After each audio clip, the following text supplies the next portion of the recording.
de nosso Senhor Jesus Cristo, que o amor de Deus Pai e a comunhão do Espírito Santo seja com todos nós. Amém. Pode sentar-se. Que a graça de nosso Senhor Jesus Cristo, que o amor de Deus Pai e que a comunhão do Espírito Santo sejam com todos nós. Essas são palavras que o apóstolo Paulo usava frequentemente nos seus textos e de maneira especial se torna uma bênção que ele dá às suas igrejas, e temos relatado vários textos de maneira bem específica em 1 Coríntios 13, 2 Coríntios 13, e são palavras com as quais eu geralmente começo as mensagens todos os domingos. E nessas palavras nós temos a descrição da função, do trabalho de cada uma das três pessoas da Trindade. A graça de nosso Senhor Jesus Cristo. Ele vem a nós por graça. É presente, é dom, é bondade, é misericórdia. Nós não merecíamos. E ele veio a este mundo tornando-se Jesus, Salvador, Cristo, o prometido. Nasceu, viveu entre nós, entendeu nossas dores, nossas aflições, se tornou, como diz João, lá em João 1,14, o verbo, a palavra de Deus entre nós, falando, ensinando, mostrando o caminho de Deus, e por fim, concluindo a sua missão, sofrendo e morrendo por cada um de nós, para ressuscitar em glória. O amor de Deus Pai, é por amor que Ele cria o mundo. É por amor que Ele quer ser chamado novamente por nós, que fomos resgatados por Jesus, de filhos. E Ele nos faz uma família, onde Ele mostra que o Pai está sempre nos abraçando, amparando, consolando, guardando, protegendo e guiando em seus caminhos. E a comunhão do Espírito Santo, como falamos no domingo próximo passado, no dia do Pentecostes, é o Paráclitos, aquele que anda ao nosso lado, que nos auxilia, que se deita junto a nós nos nossos momentos de dor, de enfermidade, de angústia, que nos entende, que nos edifica cada vez mais com a sua palavra, que é útil para nos ensinar, para nos corrigir, para nos repreender, para nos guiar no caminho da salvação. É aquele que nos dá o perdão dos pecados através dos meios da graça, do batismo, da Santa Ceia, da absolvição, e é aquele que nos une como sua igreja, como sua família. Dito isto, poderíamos encerrar o sermão sobre a Trindade. Mas vamos explicar um pouquinho mais sobre o que ela representa para nós nos dias de hoje. Lutero certa vez disse que a Bíblia, a Escritura Sagrada, é como um rio. Ele tem, esse rio, como qualquer rio, tem os lugares bem rasos, onde podemos colocar nossas crianças para nadar despreocupadamente, não vai acontecer nada, e elas vão tomar um belo banho, sair dali limpas, alegres, refrescadas. Há lugares na Escritura Sagrada, no rio, de média profundidade, 1,5 metro, 2 metros, onde podemos nadar tranquilamente, boiar. Mas há também lugares profundos, com muita correnteza, aonde nós só podemos nos arriscar com alguém que já passou por lá, que conhece o caminho, para não procurarmos nos debater e nadar contra a correnteza e acabarmos nos afogando. Assim são aquelas passagens de interpretação simbólicas da Bíblia, assim são os milagres da Bíblia, e a Trindade, aonde é a questão da fé. Precisamos ser conduzidos pelo Espírito Santo para atravessarmos. Ou cremos ou não cremos. Jesus nunca pediu para o entendermos, não temos essa capacidade de entendermos Deus, senão nós seríamos Deus. Ele pediu para crermos nele. Por isso nós cremos nos seus milagres. Nós não sabemos transformar água em vinho, não conseguimos andar sobre a água, não conseguimos curar cegos, leprosos, aleijados, não conseguimos multiplicar pão e peixe, não conseguimos curar leprosos, não conseguimos ressuscitar da morte. Por isso cremos. E assim também é a questão da Trindade. É a questão como Deus se apresenta. Hoje em dia, quase todos acreditam que existe Deus. É o pulsar do nosso coração, desde o útero materno, a maneira como crescemos e desenvolvemos, como as plantas crescem e se desenvolvem, como o universo se mantém na órbita do cosmos, tudo funcionando perfeitamente. É o mistério do átomo, das moléculas, das células, do genoma. Tudo isso nos prova que existe um ser sábio, um Criador por trás de tudo isso. Claro que ainda há ateus. Há inclusive um grupo de empresários muito ricos de ateus, que alugam ônibus e outdoors e colocam suas mensagens, principalmente na Inglaterra e em alguns lugares dos Estados Unidos, colocando: somos ateus, não cremos em Deus, cremos apenas em nós mesmos, junte-se a nós. Mas essa ideia, ela é, acho eu, bem mais fraca do que a crença na fé cristã. Acreditar que existia uma bola de fogo que explodiu, que foi esfriando e se tornou esse mundo organizado, com vida inteligente, é a mesma coisa que dizer que temos uma caixinha cheia de letras recortadas, A, B, C, D, E, jogamos essa caixa para cima e ela cai e se transforma num livro chamado dicionário. Isso é impossível. E mesmo que isso pudesse acontecer, alguém ainda fez a caixa, alguém ainda cortou as letrinhas, alguém ainda fez a bola que explodiu. Nós cremos em Deus. Mas como é que você imagina Deus? Como é que você pensa que Deus é? Um velhinho de barbas brancas com voz rouca e forte? Esse é o Papai Noel. Um homem sério sentado num trono, com uma balança na mão para pesar os seus pecados, e no outro uma espada do qual seus olhos saem raios. E este era o Deus que era ensinado na época do Lutero. Havia essas estátuas em várias igrejas. Entretanto, a Bíblia diz que Deus é amor, e aí não bate muito bem. Uma energia vital que está em todos os seres vivos, nas plantas, nos animais, nos seres humanos, e que forma um elo cósmico. Isso diz o panteísmo, o misticismo, a nova era, mas Deus é só uma fumacinha. Vamos ouvir o que a Bíblia diz sobre Deus. Vamos ouvir o que Deus diz de si mesmo e como Ele se apresenta para ser conhecido por todos nós. Nós acabamos de ler no texto de Isaías, capítulo 6, algo muito interessante. Isaías, quando foi chamado, ele foi levado diante da presença de Deus e ele vê a imagem de Deus. Claro que não é Deus, nem o ser humano pode ver Deus ainda. É a maneira como Deus se manifestou e mostrou a ele. E ali ele vê os querubins, os anjos voando por cima e cantando: Santo, Santo, Santo é o Senhor dos exércitos. Ou seja, Deus é Santo, Santo, Santo, e é o Senhor dos exércitos. Ele que criou todos os anjos e todos os poderes, todos os exércitos celestiais. E Isaías se apavora. Ele diz: eu sou um homem de lábios impuros, eu habito no meio de homens de lábios impuros, todos somos pecadores, eu vou morrer. E então, algo interessante é tirar uma brasa do altar. E essa brasa purifica os lábios de Isaías. É do altar que é tirada a nossa iniquidade, o nosso pecado. E assim como Isaías respondeu, nós também temos condições de respondermos: eis-me aqui, Senhor, agora envia-me a mim. Estou pronto, eu estou purificado, eu estou limpo, eu quero falar com gratidão, com alegria da tua glória, da tua misericórdia, da tua santidade.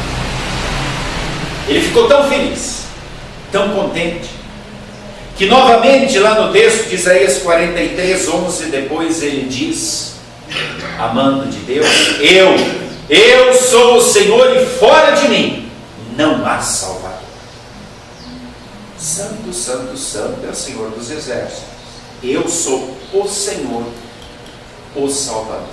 Portanto, já temos algumas designações. Ele é o Senhor dos exércitos, Ele é santo e Ele é o Salvador. Quando João vê Deus sentado no trono da glória lá em Apocalipse e vê os seres viventes, os anjos vivendo, voando ao redor de Deus, por sobre Deus, ele ouve a exclamação em Apocalipse 4:8: Santo, santo, santo é o Senhor Deus, o Todo-Poderoso. Portanto, Ele é santo, Ele é o Senhor dos exércitos, Ele é o Salvador e Ele é o Todo-Poderoso. Sempre no singular, embora 3 vezes sempre seja chamado de santo.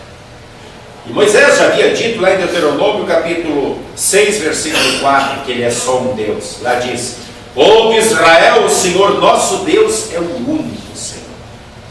Portanto, Deus é um só.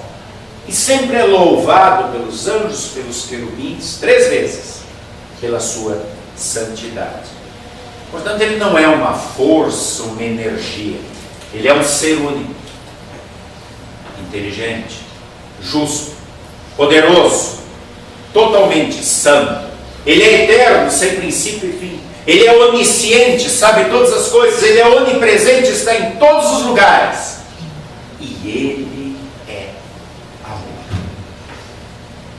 E só o amor de Deus pela sua criatura, por mim, por ti, explica o motivo de nós ainda não sermos consumidos, não sermos mandados para o inferno, porque nós também, como Isaías e seu povo, somos cheios de iniquidade e de pecado, mas movido pelo seu grande amor. Como disse a bênção inicial lá do apóstolo Paulo, que o amor de Deus nos acompanha. Movido por este amor, é que nós agora conhecemos Jesus, seu Filho, que morreu por nós. E através desse Evangelho foram purificados nossos pecados. Nós fomos como a brasa purificou Isaías. Nós também fomos purificados e somos enviados ao mundo. É assim que Deus se manifesta e se revela. A primeira pista foi no batismo de Jesus, quando o próprio Pai diz: este é o meu Filho amado, em quem tenho alegria, em quem me compraz, e então a pomba do Espírito Santo desce sobre os discípulos, sobre Jesus. E agora no texto de Atos dos Apóstolos, no primeiro discurso dos discípulos depois do Pentecostes, em Atos 2,33, Pedro diz assim: este Jesus que vocês mataram, ressuscitou, ele ascendeu, ele foi exaltado junto ao Pai, e de lá nos enviou o Espírito Santo. Agora ele começa a dar nomes para aquelas 3 vezes santo que esse Deus é chamado. Jesus Cristo foi exaltado junto ao Pai, e de lá enviaram o Espírito Santo. Em Mateus 28:19, Jesus dá uma incumbência para a igreja e diz assim: ide por todo o mundo, fazei discípulos de todas as nações, batizando-os em nome do Pai, do Filho e do Espírito Santo. Nenhum maior que outro, iguais em poder, iguais em honra, iguais em santidade. E lá em 1 João 5,7 lemos: pois há 3 que dão testemunhos no céu, o Pai, a Palavra e o Espírito Santo, e estes 3 são um. O Pai, a Palavra, Jesus, que é a Palavra feita carne, e o Espírito Santo, e esses 3 são um. Queridos irmãos, iguais em poder, iguais em santidade, iguais em eternidade, um Deus só. É assim que Ele quer ser conhecido, como Deus triuno, 3 em 1, ou como trindade, uma unidade em 3 pessoas, uma essência, Deus, 3 pessoas diferentes, Pai, Filho e Espírito Santo. realmente isso não entra na nossa cabeça, porque cada um de nós é um só. E Paulo mesmo disse que aqui nós vemos as coisas espirituais de maneira distorcida, porque ainda somos carnais. Quando lá chegarmos, veremos Deus de fato como Ele é e o conheceremos como Ele é. Não devemos nos preocupar em entender a Trindade. É uma questão de fé. Cremos nela. Já contei aqui para vocês que esse era o grande dilema, essa era a grande preocupação do Agostinho, do Santo Agostinho, que queria entender a Trindade e não conseguia, isso o perturbava até o dia que ele estava caminhando ao lado do mar e viu aquela menininha, pegava com uma concha a água do mar e trazendo um buraco da areia e colocava e ia, e aquilo perturbou Agostinho. Ele ficou olhando e perguntou: o que tu estás fazendo? Ela disse: vou colocar toda a água do mar aqui nesse buraco. Ele riu e disse: menininha tola, como é que a água do mar vai caber no buraco? Aí parou, pensou e disse: sou um homem tolo. Como é que o Deus que é eterno, onipotente, vai caber aqui? Cremos, confessamos, falamos e vivemos esta fé. Não entendemos. Depois veremos como Ele é. E esta foi uma preocupação da igreja. Logo do início, mostrar, provar e confessar esta fé. Porque a igreja surge num contexto de politeísmo, onde existia deuses para tudo. Vários ídolos. E então, a igreja se reúne e diz: nós temos que mostrar a nossa confissão de fé. Mostrar no que cremos. E nós cremos no que os apóstolos creem. E então é formulado o credo apostólico.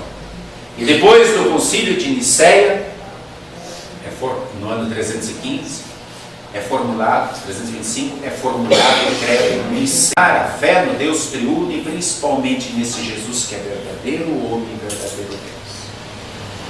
E depois, já no quinto século, então é formulado o credo atanasiano, que é uma descrição mais detalhada sobre a Trindade, sobre cada função, a função de cada pessoa, que é o credo que vamos confessar hoje no final do nosso culto.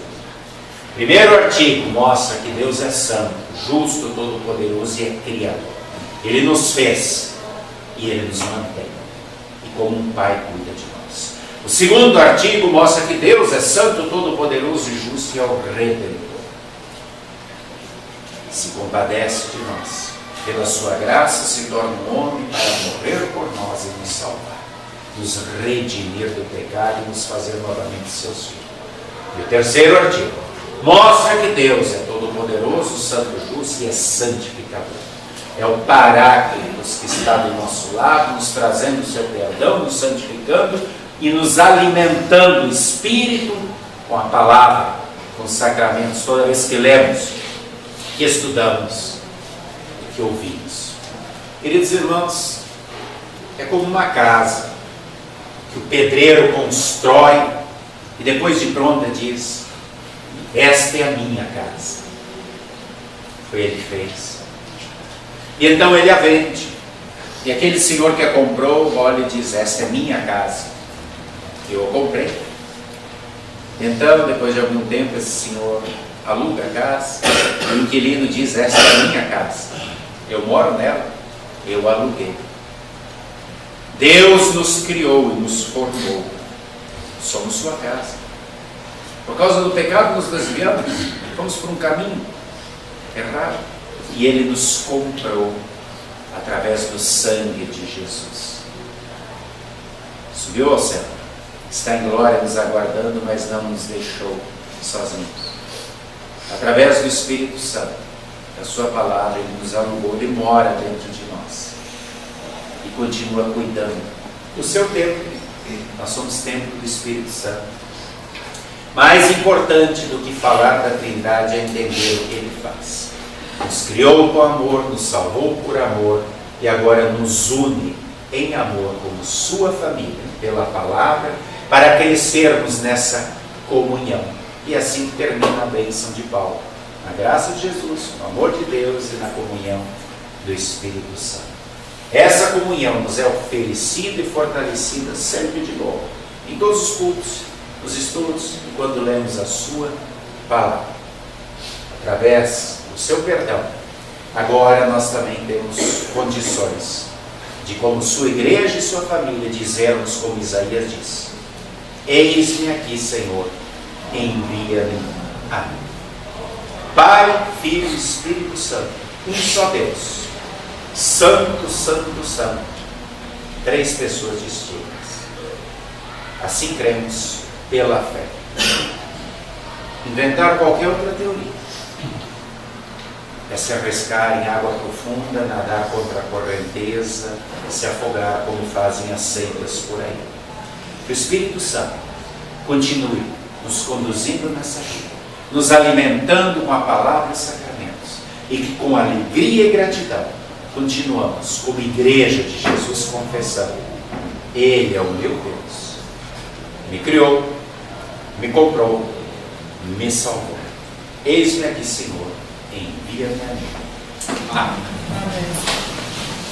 O amor de Deus e a comunhão do Espírito Santo e a graça de Jesus estejam com todos nós, nos enchendo de paz, de gratidão, de amor, até o dia que o conheceremos e o veremos como de fato é, na glória eterna. Amém.